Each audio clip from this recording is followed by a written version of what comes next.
Thank you. Following up on ACA, I know you mentioned your position as the discharge petition for the 3-year extension, but what about something like the Kevin Kiley, Sam Liccardo, the bipartisan bill that does? It's a 2-year extension. It adds income taxes, a couple other conditions. Is that something that leadership could get behind? Yeah, the House Democratic position right now, supported by the overwhelming majority of House Democrats, is a 3-year extension of the Affordable Care Act tax credits.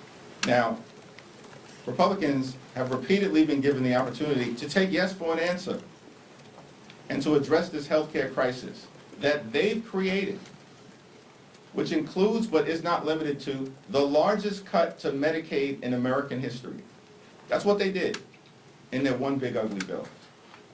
And as a result of what Republicans have done, hospitals, nursing homes, and community-based health centers are closing all across the country, including in rural America. This is devastating everyday Americans. And at the same period of time, Republicans set in motion a possible cut to Medicare.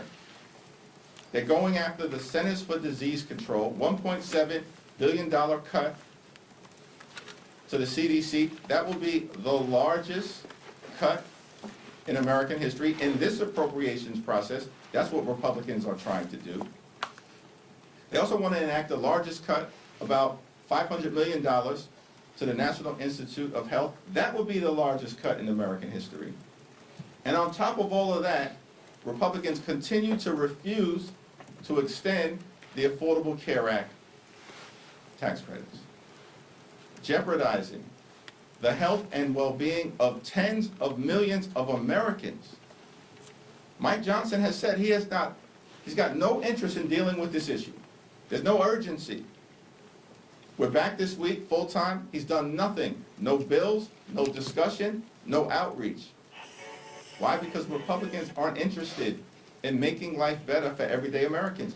Republicans, like they did in their one big ugly bill, largest cut to Medicaid in American history, ripped $186 billion in SNAP funding from hungry children, seniors, and veterans.